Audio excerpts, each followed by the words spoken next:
नमस्कार दोस्तों, स्वागत है आपका मेरे YouTube चैनल स्टडी फ्लाइट पे।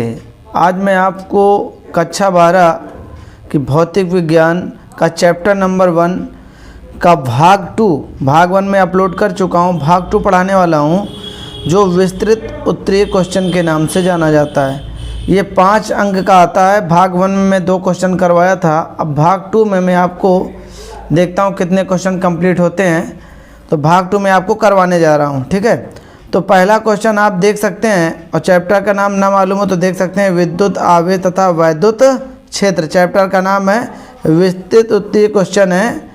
ये 5 अंक का आता है। इसमें से मैं 2 क्वेश्चन बता रहा हूँ, आपको करवा चुका हूँ। बाकी के क्वेश्चन अभी विस्तृत वाले करवा रहा हूँ। उसके बाद लघु उत्तरीय क्वेश्चन करवाऊँगा, फिर अति लघु करवाऊँगा। हो सका तो मैं बहुविकल्पी क्वेश्चन तक आपका छोड़ूंगा नहीं, पूरा कंप्लीट करवा दूंगा। एक एक चैप्टर बाकायदा कंप्लीट करवाऊंगा, लेकिन मैं इसमें वही क्वेश्चन कंप्लीट करवाऊंगा जो केवल बोर्ड एग्ज़ाम में आने की संभावना है। वो क्वेश्चन आ चुके हैं या बोर्ड एग्ज़ाम में आने वाले हैं या आगे भी आते रहेंगे। यही क्वेश्चन घूम घूम के हर बार आता रहता है। आप कोई भी नोट्स उठा के देख लीजिए, कोई भी बुक देख लीजिए, हमेशा यही क्वेश्चन आते रहते हैं। ठीक है, तो ये क्वेश्चन को एक एक चैप्टर में मान के चलो कि 3 से 4 क्वेश्चन विस्तृत का, 2-4 क्वेश्चन लघु का और 2-4 क्वेश्चन अति लघु का आप याद कर लीजिए। बस आपका एकदम 100% फंस जाएगा, कोई दिक्कत ही नहीं होगी। और जो इम्पोर्टेंट इसमें से आंकिक प्रश्न है उसको भी मैं एक तरफ से करवा दूंगा, आप टेंशन मत लीजिए। अभी जब बोर्ड एग्ज़ाम आपके हो जाएंगे उसके बाद मैं एक एक चैप्टर बाकायदा एक एक थ्योरी पढ़ाऊँगा और एक एक न्यूमेरिकल लगवाऊँगा कुमार मित्तल से। ये भी मैं आपको बता रहा हूँ कुमार मित्तल से, क्योंकि कुमार मित्तल सबसे लॉन्ग बुक मानी जाती है। अगर उसको आप अच्छे से पढ़ लिए तो आप कोई भी बुक फिजिक्स की उठा लीजिए इंटर वाली, आपको सारे क्वेश्चन मिल जाएंगे। ठीक है, तो चलिए क्वेश्चन को शुरू करते हैं ना देरी करते हुए। तो क्वेश्चन आप देख सकते हैं, मैंने थोड़ी सी परिभाषा इसकी लिख रखी है कि वीडियो लंबी ना खींचे, इसलिए देखिए। कहता है, स्थिर वैद्युत में गॉस की प्रमेय क्या है? ये पूछ रहा है क्वेश्चन। अथवा वैद्युत स्थितिकी में गॉस की प्रमेय लिखिए तथा उसको सिद्ध कीजिए।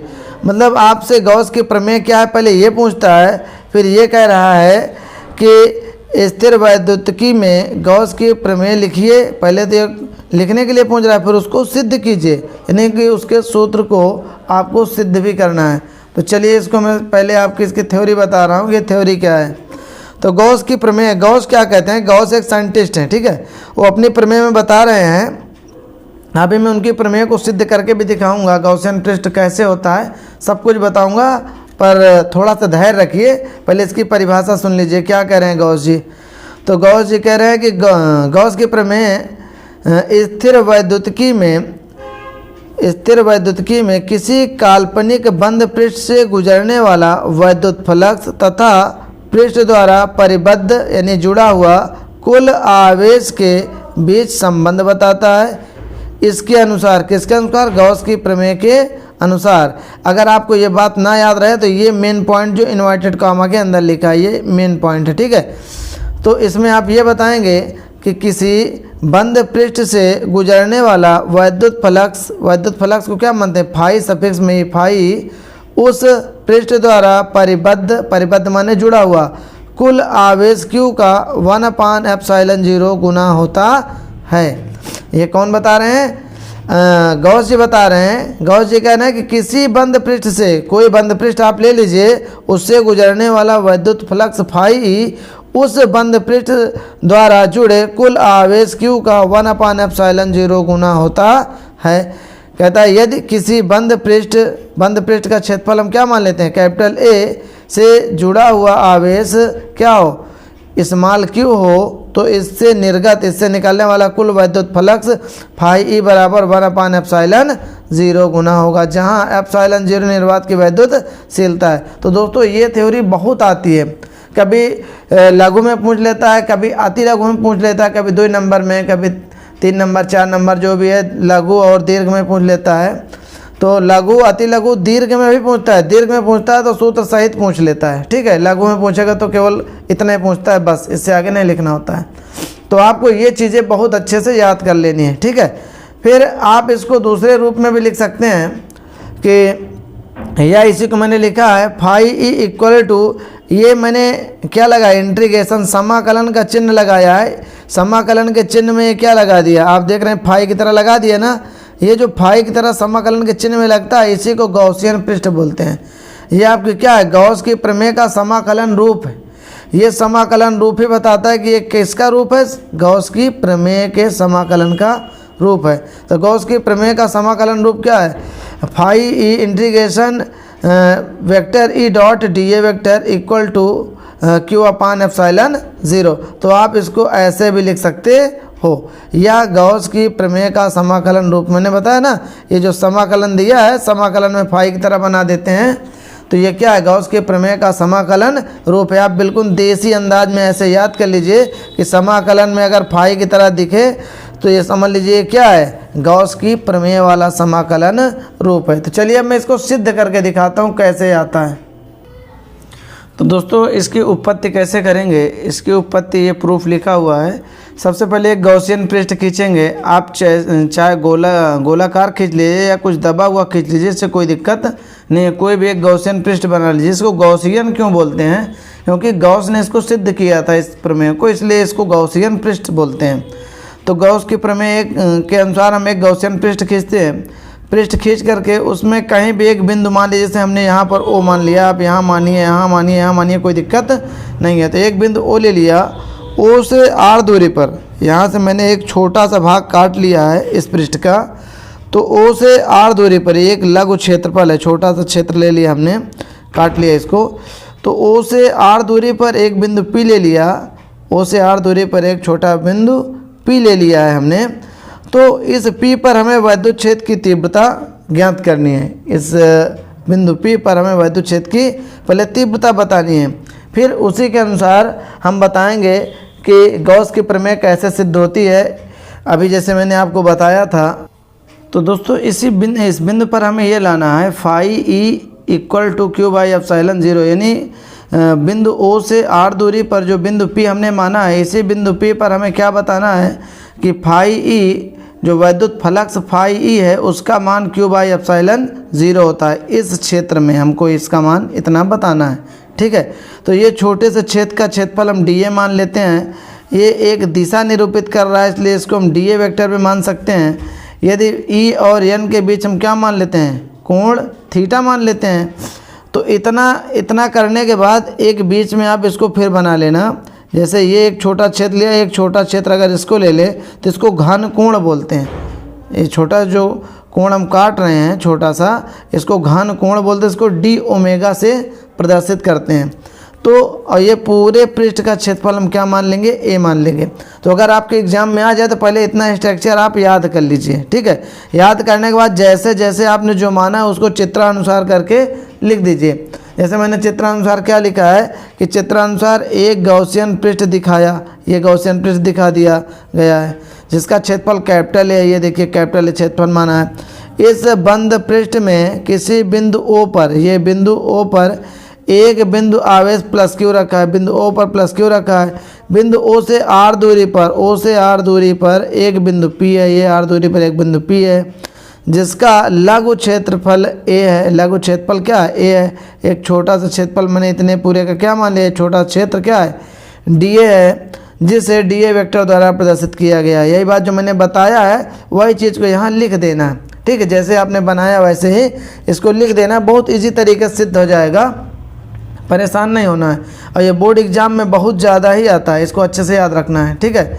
अब आता मैंने कहा बिंदु P पर, यही बिंदु P पर प्लस क्यू के कारण, इस प्लस क्यू आवेश के कारण क्या उत्पन्न वैद्युत क्षेत्र की तीव्रता, उत्पन्न वैद्युत क्षेत्र की तीव्रता में क्या मान लेता हूँ, यहाँ पे मैंने दिखा दिया कि बिंदु P पर प्लस क्यू के कारण उत्पन्न वैद्युत क्षेत्र की तीव्रता क्या है, E बराबर 1/4 pi epsilon 0 Q by R square. तो मैं पीछे भी सिद्ध करवा चुका हूँ कि वैद्युत क्षेत्र की तीव्रता E क्या होता है, 1/4 पाई एप्सिलॉन 0 आवेश बटे जहाँ पे आप वैद्युत क्षेत्र की तीव्रता निकाल रहे हो उसकी दूरी का वर्ग, ठीक है ना, आवेश बटे उस दूरी का वर्ग। तो यहाँ दूरी r माने है तो r का वर्ग हो जाएगा। तो हम इसको समीकरण नंबर 1 कर देते हैं। अब यहीं से हम इसको सिद्ध कर देते हैं। बस इतना पहले याद रखना है, इसके बाद तुरंत सिद्ध कर देना है। तो अगर आपको एग्जाम में केवल सिद्ध करने के लिए आया तो पिछली परिभाषा को नहीं लिखना है, उपपत्ति से करना पड़ेगा। ठीक है, चलिए सिद्ध करते हैं। तो देखिए, क्षेत्रफल DA से निर्गत वैद्युत flux d phi E equal to vector EDA होता है। इसको मैं इसलिए लिख देता हूँ वीडियो रोक रोक के, ताकि वीडियो बहुत लंबी ना हो जाए, नहीं आपको दिक्कत हो सकती है, क्योंकि थ्योरी है। तो आपको मैं फिर देखो पीछे आपको यहाँ से ले आ रहा हूँ। देखिए फिगर में यहाँ पे जो DA दिया है, ठीक है, क्षेत्रफल DA वाला, चाहे इसको मानो चाहे इसको मान लो। तो ये DA के लिए मैं बता रहा हूँ कि क्षेत्रफल DA से निकलने वाला वैद्युत flux d phi E equal to होता है वेक्टर E इंटू A, यानी वैद्युत क्षेत्र की तीव्रता गुणे क्षेत्रफल। तो क्या हो जाएगा, E इंटू ए बराबर होता है EDA कॉस थीटा। ये DA क्यों लिख दिया मैं आपको बता दूं, अगर ये छोटे क्षेत्र का ना होता, पूरे क्षेत्र का होता तो EA कॉस थीटा हो जाता है। ठीक है, लेकिन हम यहाँ छोटे क्षेत्र का क्षेत्रफल ले रहे हैं, इसलिए यहाँ पे DA कॉस थीटा लिखा गया है। बात समझ में आ गई होगी मुझे लगता है। तो अब मैं क्या करूँगा, ये समीकरण 1 है, समीकरण 2 है, तो लिखूँगा समीकरण 1 से E का मान समीकरण 2 में रखने पर, समीकरण 2 में रख दीजिए तो क्या हो जाएगा, ये हो जाएगा d phi E equal to, अब आप देख सकते हैं यहाँ पे E दिया है तो ये E का मान उठा करके यहाँ पे रख देना है। तो 1/4 pi epsilon 0 Q by R square into ये DA कॉस थीटा, ये आपको उसी तरह लिखा हुआ है। तो इसको हम क्या लिख सकते हैं, ये लिख सकते हैं कि Q बाई 4 पाई एप्सिलॉन 0, इसको इधर कर लेते हैं, ये DA cos theta by R square, ये d फाई E बराबर, इसको ऐसे लिख लेते हैं। ठीक है, तो आगे चलते हैं। अब देखिए, चूंकि होता क्या है, आंतरिक घन कोण d ओमेगा बराबर होता है DA cos theta by R square. मैं अब ज़्यादा थ्योरी ना लिखते हुए इसको आपको बता रहा हूँ कि d ओमेगा आंतरिक घन कोण जो नहीं था, अंदर वाले में माने थे, मैं आपको यहाँ थोड़ा दिखा देता हूँ फिर से। ये d ओमेगा आप माने थे आंतरिक घन कोण, तो इसके बराबर फार्मूला होता है, ये आपका होता है DA cos theta by R square. देखिए, ये आपको एक तरफ से तब ये सब पता चलेगा जब आपको मैं बुक एक तरफ से पढ़ाऊंगा, तो सारी बातें आपको डायरेक्ट नहीं, यहाँ पे डायरेक्ट लग रहा है, वहाँ पे आपको एक तरफ से विस्तार से सब कुछ मिलता जाएगा, तो कोई दिक्कत नहीं होगी। ठीक है, तो ये DA cos theta by R square हो जाएगा। तो मैं क्या करूँगा, इसको अब ये वाला मान समीकरण 3 में रख दो। समीकरण 3 से मान रखेंगे तो d phi E equal to हो जाएगा Q बाई 4 पाई एप्सिलॉन 0, और इतने के दर पर क्या हो जाएगा, आप लिख सकते हैं d ओमेगा लिख सकते हैं। इसको समीकरण 4 कर लीजिए, बस आपका फार्मूला आ ही गया है, थोड़ा सा वेट करिए। अब हम क्या करेंगे, दोनों ओर का रेखीय समाकलन करेंगे, जैसे गौसियन पृष्ठ वाला समाकलन है कि गौसियन रूप, इधर रेखीय समाकलन करने पर क्या करेंगे, रेखीय समाकलन करने पर कुछ लोग तो इसको बोलते नहीं, ऐसे लिख दे, कहें ये वाला चिन्ह देख लो, बस इसको देखो, गौसियन पृष्ठ का ये चिन्ह होता है, गौसियन वाला समाकलन, या इसको पूरा नाम है रेखीय समाकलन। ठीक है ना, इंटीग्रेशन लाइन इंटीग्रेशन कह सकते हो। ठीक है, लाइन इंटीग्रेशन इंग्लिश में बोलते हैं, हिंदी में इसको बोलते हैं रेखीय समाकलन। ठीक है, तो रेखीय समाकलन करेंगे, ये d phi E equal to हो जाएगा, रेखीय समाकलन इधर भी बनाएंगे, ये Q 4 pi epsilon 0 d omega हो जाएगा। तो ये कांस्टेंट को हम बाहर करेंगे, इसका समाकलन हो जाएगा। तो आप क्या कर सकते हैं, यहाँ पे फाई E का समाकलन अगर आप करेंगे तो इसमें फाई E ही आएगा, और इसके समाकलन में क्या है, Q बाई 4 पाई एप्सिलॉन 0 बाहर करेंगे, ये रेखीय समाकलन d ओमेगा आप इधर कर लीजिए। अब आप एक चीज़ जान लीजिए कि रेखीय समाकलन d ओमेगा बराबर, यहाँ पे जगह थोड़ी कम दिख रही, जगह थोड़ी सी यहाँ कम है तो इसके बराबर में लिख देता हूँ। इसके बराबर होता है 4 पाई। 4 पाई का मतलब क्या होता है 360। 360 का मतलब होता है ये पूरा कोण क्या होता है 360। तो आप जानते हैं गॉसियन पृष्ठ के लिए घन कोण ऐसे ही तो बताया था मैंने अभी। यहाँ पे ऐसे ऐसे बनाया था तो यहाँ बीच में ऐसे बना लिया था ना, तो ये पूरा ऐसे ऐसे घुमाने के लिए 360 होता है। इसको 4 पाई बताते हैं। तो रेखीय समाकलन आपका डी ओमेगा क्या हो जाएगा 4 पाई के बराबर होता है। तो आप क्या काम करेंगे, इसके बराबर आप लिख सकते हैं मैं दूसरी तरफ कर देता हूँ तो ज़्यादा अच्छा रहेगा। चलिए, तो आप देख सकते हैं phi E equal to 4 pi epsilon 0 into रेखीय समाकलन जो है यहाँ पे ये दिया था रेखीय समाकलन डी ओमेगा, इसके बराबर मैंने कहा था 4 पाई, तो यहाँ पे डी ओमेगा क्या हो गया 4 पाई के बराबर। तो ये 4 पाई से 4 पाई काट सकते हो तो क्यू बाई एप्सिलॉन 0 ये आपका आ गया फाई ई। यही आपका हो गया प्रूफ। इसी को आप कहते हैं गॉसियन प्रमेय या गॉस की प्रमेय, या यही गॉस की प्रमेय का कथन है। यहाँ लिख सकते हो यही गॉस की प्रमेय का कथन है।